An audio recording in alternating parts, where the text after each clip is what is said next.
Hi, Flosstube.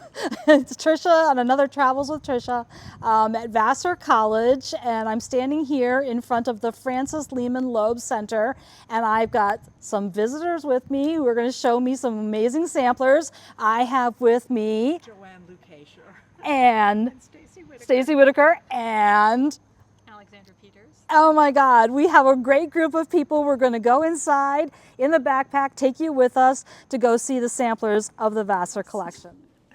So the center of the Vasser Collection were two collections that were bequeathed to the college in the 20th century, but one at the very early part of the century in 1921, which was the Dealo collection, and Mrs. Dealo was a collector who lived in Philadelphia from Philadelphia and New Jersey families. And when they came in, they were housed in the library. They were exhibited, they were acclaimed at the time, but then they sort of disappeared into the bowels of the library in various spots. They became legendary. Both Betty Ring and Glee Kruger were looking for these samplers. Betty Ring did manage to find a few of them in the library here, and she published, I believe, two of them in her two-volume set, American Schoolgirl Samplers. So you can see those there. The other collection came in 1960, and it was bequeathed by a Vassar graduate from the class of 1892, Elizabeth Gilmer Packard. And the Packard name comes, you're probably familiar with it. Her husband started the Packard Motor Company. Got it. And she had a home in Lakeville, New York, as well as Warren, Ohio, which is where she was from. So I believe that this is a Dealo sampler, and I have been reevaluating them. In 1997, the samplers came together and were rehoused in the new building for the Lehman Loeb Art Center. And Which is where we are right now, Which is where we are right now. And that's the point at which I became involved with them. Just through happenstance, I was here, and I'd always been very interested in embroidery and samplers. So recently, I've been commissioned to, Glee Kruger came over, along with Stacy Whittaker and a needleworker from Dutchess County. The four of us spent a year, like once a month, going over the entire collection, and Glee dispensed her knowledge, her considerable knowledge about the collection. So we had notes on them all. But now I've been asked to sort of reevaluate them in the light of scholarship in the past 25 years. And this is one that I've recently worked on. I should also add that these American samplers from our collection, which number about 75 to 80, have been photographed and will be included in the Sampler Archive, part of the fabulous. Sampler Archive project. Now, when you mean reevaluate, is there a potential, like the catalog is going to be updated online, or is it going to be a print catalog coming, or what's the end goal? For the moment, it's updated online, but we're very hopeful that we'll get something in print within the next few years. Oh, we would all love that. Yes, exactly. So tell me about this sampler a little bit. So in the process of doing this, and as we all know and are aware, the resources online for research in genealogy are just have grown so much in the past few years. And so that's a lot of the kind of information that I'm pulling in, as well as the proliferation, maybe not as much as we would like, but certainly a large number of local and regional sampler collections, especially through the initiative of the Sampler Archive Project.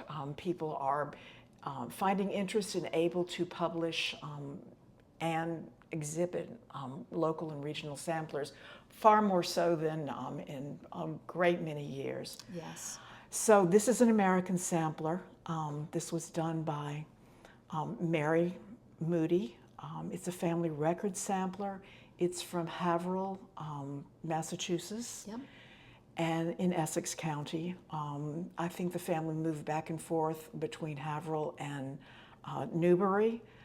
And as far as I'm aware, there's only one other sampler that makes family record sampler from that area, Oh, yeah. or from anywhere that makes use of this kind of formatting. Oh, this diamond formatting? This diamond Yeah. formatting, yes, along with the florals. There's another one, it's actually, I think it's a longer piece or maybe a taller piece.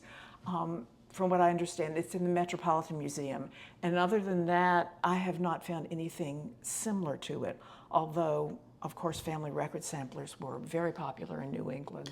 You know what strikes me about this one is the coloration. First of all, the coloration is good and deep, but Yes. and the pinks are strong, Yes. not faded.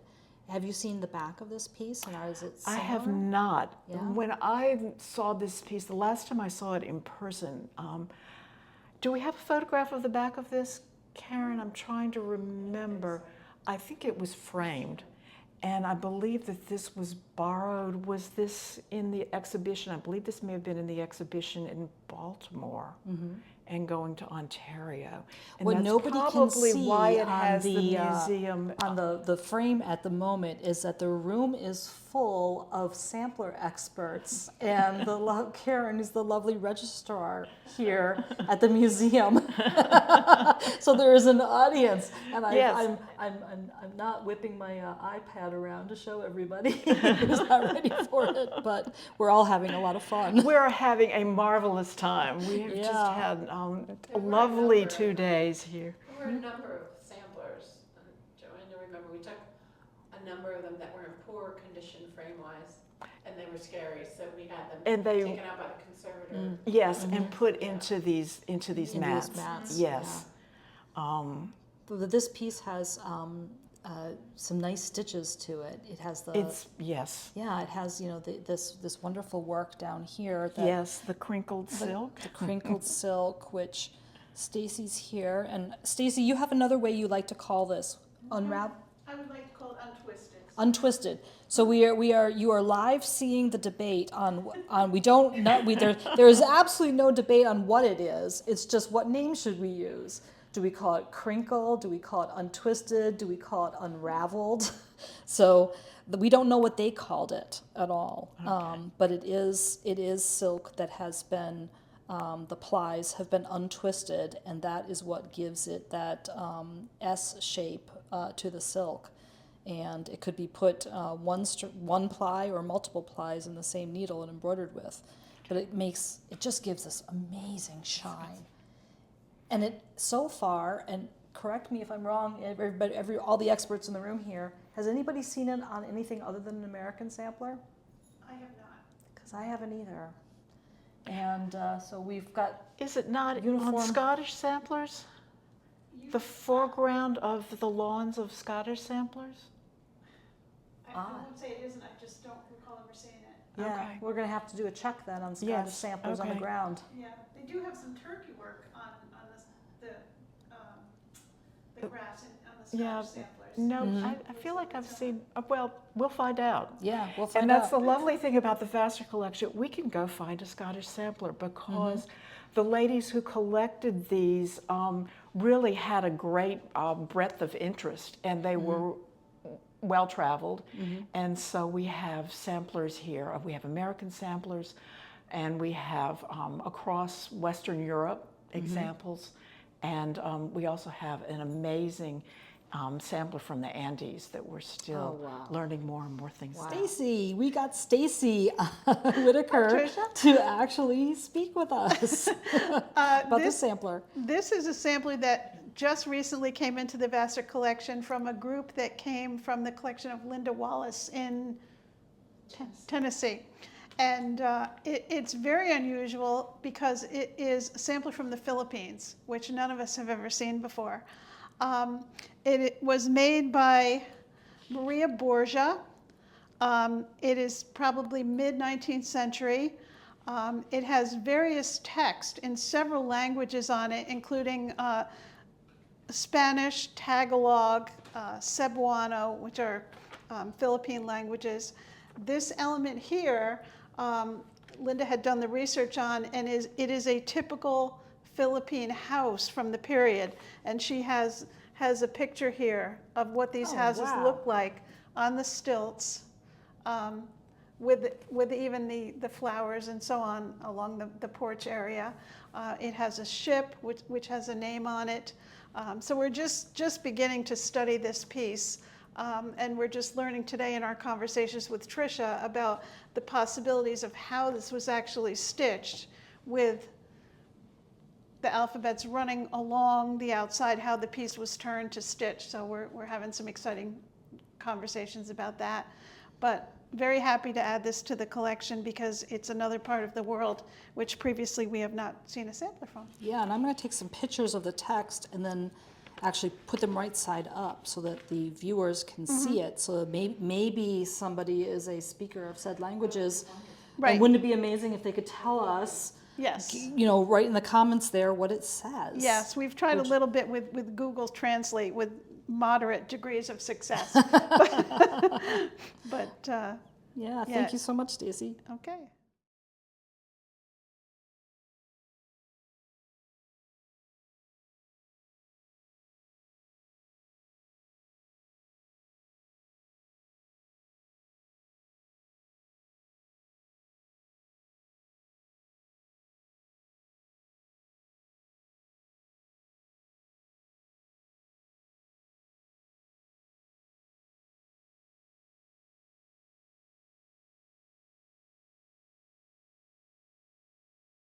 So we're here at the other end of the table, and we have.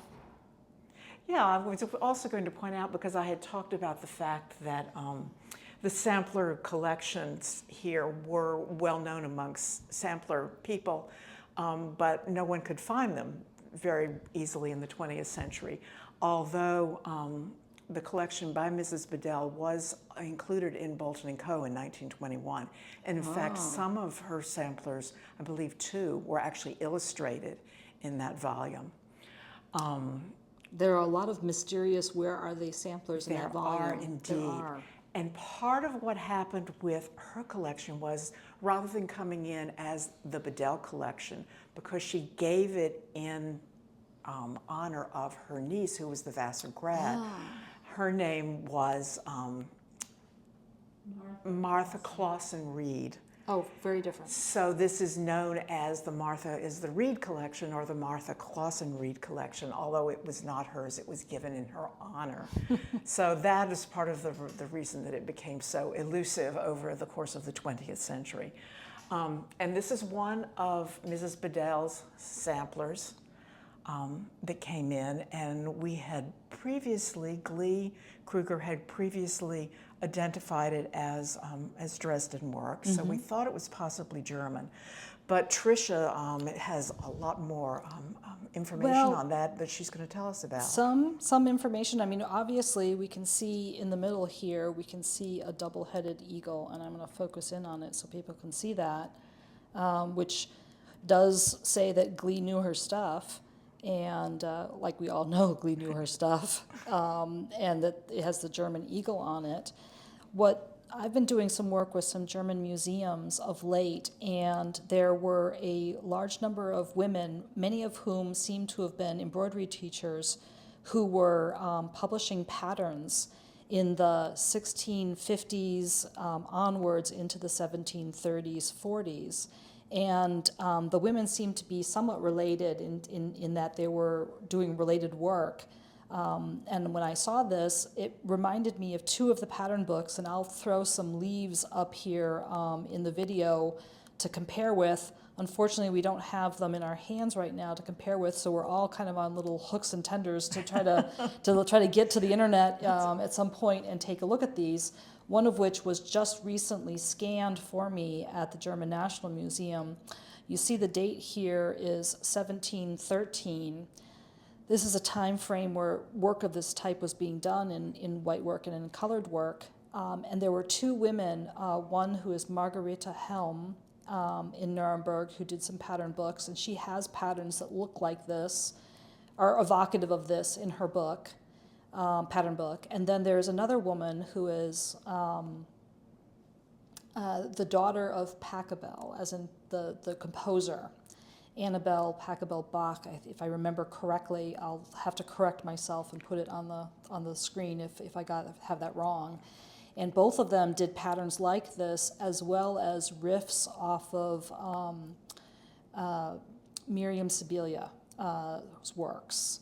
And I'm hoping we find the patterns in one of the two of those, because that would be really fun. And hopefully, we'll share it with the Flosstube audience. Oh, we can't wait. In the fly here. But it's just gorgeous looking work. All the little patterns inside, the little pulled work patterns and eyelets inside here. Really lovely. So later I was able to get out the pattern books I was referring to. It became obvious that these patterns were circulating during the period, and ones similar to them were published by Rosina Fürst in Nuremberg between 1666 and 1676. She published 4 different pattern books. The sampler was worked in 1713, and 2 other pattern sets were published, first by Amalia Pachelbel Baron in 1720. She is the daughter of the famous composer, as seen here, and then Margaretha Hellman in 1725 and 1740. Many of these folk-inspired patterns were in their books, too, but not any exact matches in any of these different pattern books. I have placed a link to the Margaretha Hellman pattern books in the section below the title. Hit that little word "more" after the title to get it to open up and show you links and actually more stories about the samplers that we're seeing. Those pattern books are owned by the V&A and can't be shown on YouTube, but you might enjoy looking at them. So we have a couple more samplers to talk Yes, about. we do. We have a handful of long band samplers, English long band samplers in the collection, and we brought 2 of them out. One of them is signed. This is the Deborah Candler, and we were able to find biographical material on her, which is really interesting. But and you told me that she was from Ipswich, she was born in Ipswich. Right, and so we had a little conversation about, geez, this is a little earlier than the Judith Hale pieces. Right, and we couldn't find many similarities, but she does, of course, have the pineapple in it. Yeah. And of course, it's a really lovely whitework piece at the bottom there. How lovely is that?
But then we have this little one over here. We have this one, this tall little one over here, which we, of course, appreciate in every aspect, but had been rather disappointed because we had known from our first examination that it was a married piece, and we assumed that a dealer had put some pieces together. But in the course of Tricia's examination, well, we discovered in the last hour that it was actually 4 pieces that have been put together. And in explaining and realizing that before examining the fact that it was seamed together, this led to a whole conversation about the order in which a girl worked one of these samplers. Right. And the progression of learning and the progression of stitch work. And so I'm hoping that people can see in the middle of this frame here that this bottom band is cut from the linen and attached to the linen above it, right below the strawberries. And then as we move up the piece, we see right here there is another seam in between 2 bands. And the coloration of the linen is slightly different, but very similar in scale. And we keep moving up this piece, And where's the next one? Oh, that one is so obvious right there that it has been cut in half and two pieces have been married together, or married meaning sewn together. And that really intrigued us, and as we were looking more and more at it, we found yet another one right there between a higher count linen and this lower count linen. I think that's the last seam that we found on this piece. Yes, I think that's true, and the reason why these kind of jumped out is this was kind of the contra example to a progression of skill that might be taught with running bands, easy running bands at the top, getting more and more complex, so all the side trips are much more difficult to keep track of. The top bands are a little bit easier to keep track of, and you've got these single color areas, like the blue flower and the pink carnations on the side, where you have a small area to work in. And then you get into this band with the beautiful satin stitch fills that's running stitch, and those have all these little side trips off of the green, which are very hard to keep track of, so there's a lot of problem solving. Then as we move down the sampler, you end up with a nice row of Montenegrin going all the way across to learn the stitch, and then the girl has to start doing Montenegrin corners, which if anybody does this type of work, and of course knows Amy Mitten's Anatomy of a Montenegrin Stitch book, which is to die for, literally. That's her moniker, but we all love that book because we don't have to figure things out, but the girls had to figure things out. So they started with a band where there's a lot of straight runs of Montenegrin with some corners, and then they moved the child to a band where there's lots and lots of corners. Maybe she does only a couple, 2 or 3 stitches before she has to change a corner again and figure it out. So it's this progression of skill problem solving. And what was really confusing to me as I looked at this piece is it was all mixed up. It was like, oh, hard skill, easy skill, hard skill. And I didn't understand it at first until all of a sudden we saw all the marrying to understand that this is actually many samplers that have been attached together. And boy, does that open up questions, doesn't it, Joanne? Absolutely, yes. Why did that happen? Yeah. And there's no names on it either. It was like, No. And you had also suggested that perhaps some or one of these had the white work that maybe had been removed simply for its value. market value. Yeah.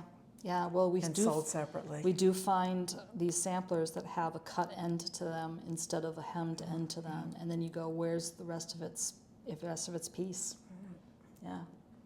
My book on Norfolk Samplers actually had its genesis here at Vassar when my friend and colleague in this enterprise, Stacy Whittaker, it was in the early days of internet genealogy, noted that samplers with this stepped lozenge configuration and the floral wreaths, the girls that she had identified came from Norfolk, and it turned out that we had England, Norfolk. Norfolk, England. Yes. Sorry. I have had someone from Virginia talk to me about Virginia samplers before.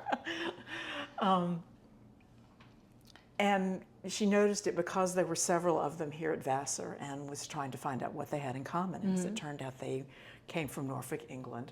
And since then, we found another 2 samplers within this collection. And it was interesting enough, and that I then began to search around with the help of some other collectors for these kinds of samplers to see if I could indeed verify that Norfolk was their common denominator. And it was, and it was the beginning of my book on Norfolk samplers, which I like to think, and I believe it was, the first book to deal specifically with an English regional sampler, Right. following along the models of what had previously been done by important American sampler scholars Right. in looking at regionalism. Right. Which I think that that England is kind of a little untapped. Yes, You know, it really is. Absolutely, because since then, people are looking more and more at Right. not just the county lines, but the regions within counties, Right. and the kinds of the background of the girls, and the kinds of, hopefully, we'll find some of the schools that are associated with them. Right. And there's many of those have been discovered, obviously, but nothing's really been pulled together. And into there's a so kind of much to regional be done on the study. continental, like, Italian samplers, German samplers, French samplers. Exactly. There have been some wonderful researchers which have done some, starting work, but there's so much left unturned yet. There really is. Really, Yeah. So do you know anything about her? Keziah? Well, what I discovered in the book is that most of these people came from a kind of merchant class of citizen, I guess what the British would call the middling class. Middling sort, yeah. But many of them were merchants. A lot of them were actually grocers, which apparently was a very lucrative field to be in.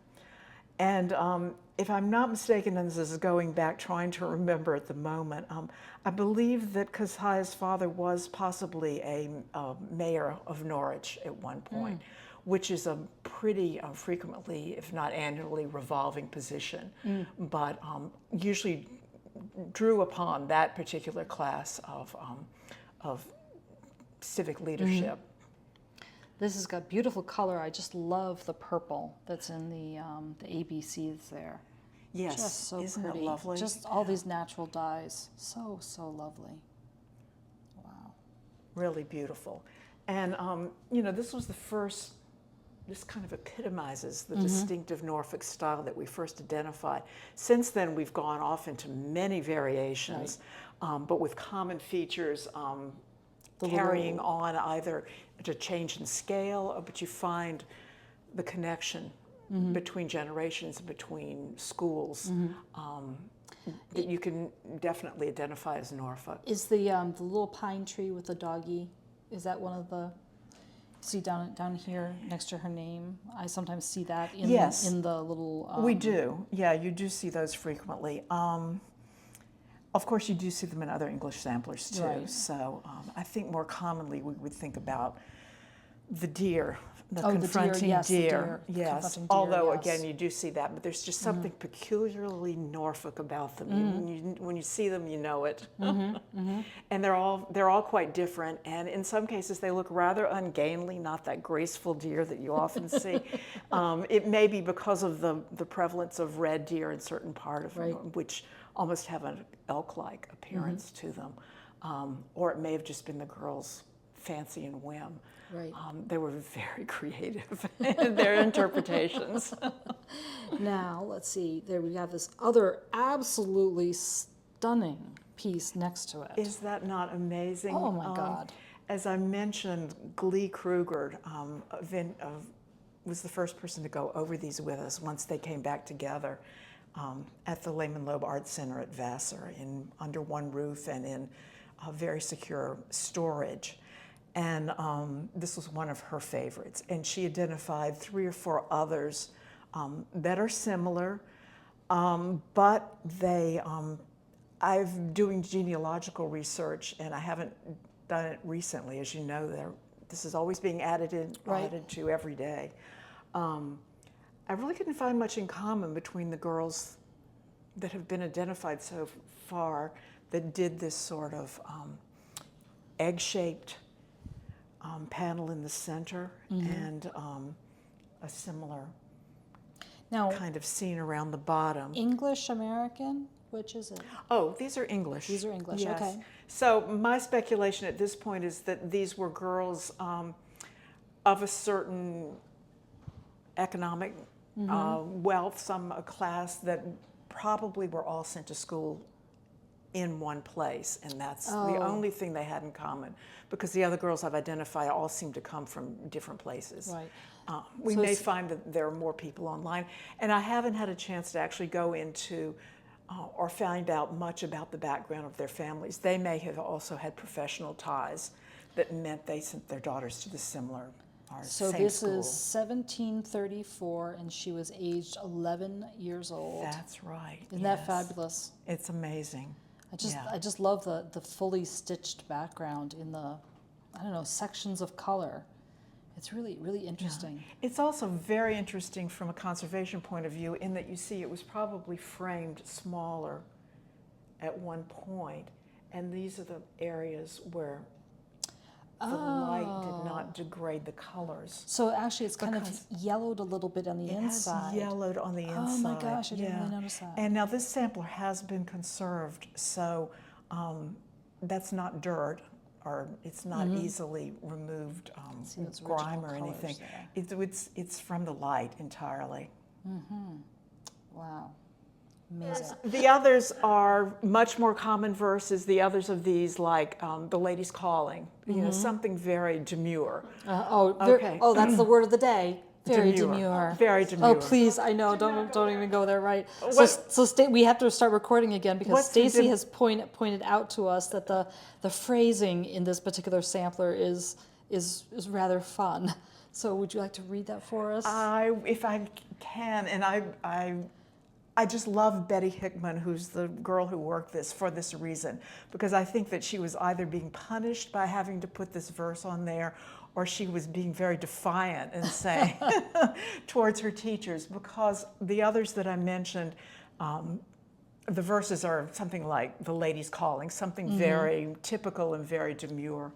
And Betty says, "This peace, P-E-A-C-E, my name shall ever have when I am dead and in my grave, and greedy worms my body eat, then you shall see my name complete."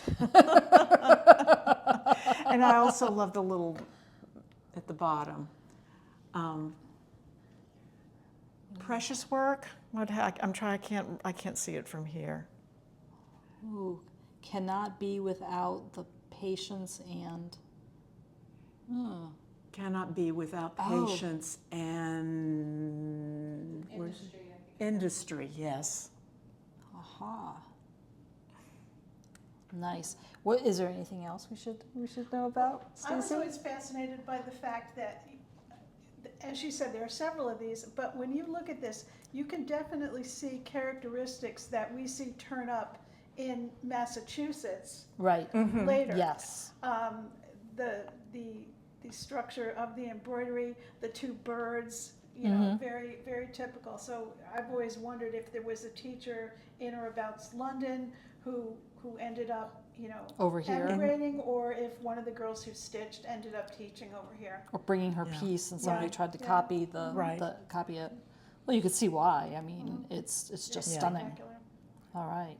Yeah, and the peacock here, the spotted dog, the little cupidy fellow here. Oh, wait a minute. I had never I had not noticed look it was at that. it's Okay, a- so I mean, you can see this as parents and children, but you can also see it as a kind of courting couple and some sort of marriage betrothal thing going on.